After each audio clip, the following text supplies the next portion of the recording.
more experience facing Ohio State, I think, even than your coaching staff when you were here in 2016 and 2017. You know, when you come into a league like this and an offense like they have, what are the key points that you can pass on to your teammates about how they've got to play and what they got to think? Yeah, obviously they're an explosive offense, you know, and I think the lessons to take away from years past we played them, the way to play them close, you got to get turnovers. You know, you got to keep them in check. Obviously, explosive play wise, as much as possible. You know, they're going to get some plays. They got athletes, but you know, just limiting that. You know, and getting turnovers is the biggest key, I think, stat in the game with them. You had one of your better performances of the season against Purdue. What are you doing to keep that momentum going against Ohio State? Yeah, I mean, nothing changes week to week. I'm going to prepare like I prepare every week, and you know, sometimes you know, stat-wise, it turns out a little different. Does it say anything about this team that's pretty healthy heading into November? Is there anything to read on that? Yeah, I mean, obviously it's a physical sport.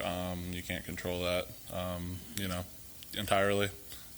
Injuries are going to happen, but yeah, I mean, it's definitely you know, it's been something we've been able to prevent as of late, so it's been good. Is there anything in particular that you do to try to lessen the chance of that? Yeah, I mean, everything weight room wise is just that, right? Is injury prevention. You know, that's the reason you're in the weight room for the most part. You know, other than that, I mean, it's recovery.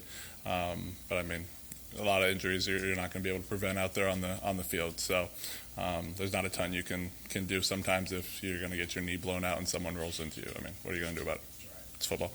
And then the leadership on this team is kind of unique in that there's a group of seniors like yourself who are actually older than the captains. Coach talked Saturday after the game about handing the locker room over to the captains.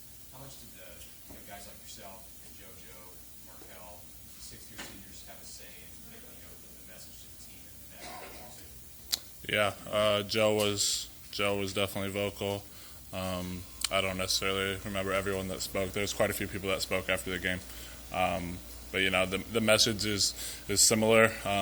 You know, those leaders carry a lot of the same messages. You know, a lot of these same viewpoints across the team, I guess. So, you know, the message that they carried and that they spoke on is pretty unanimous.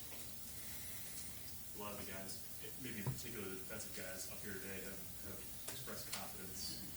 Where does that come from? Obviously, the results on the scoreboard haven't gone the way you wanted past couple of weeks. So where does that confidence that there's still a lot to play for and that you can play with Ohio State come from at this point in the season? Yeah, I mean, got a lot of older guys, a lot of guys that played a lot of football. So, you know, I think we're confident in ourselves. We're confident in each other that you know, we can do our job. You know, we wouldn't be on the field if we weren't capable of doing our job at a high level. So, I think that's where it stems from a lot.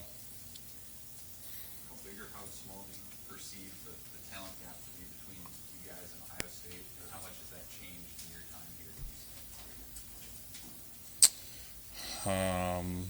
Yeah, I mean, I don't think I don't know, changing wise over the years how much it's changed, but you know, across Division I football, I don't think the talent gap is very big. So I think it's a lot smaller than it was years ago, and so you know, you got to come to play every week.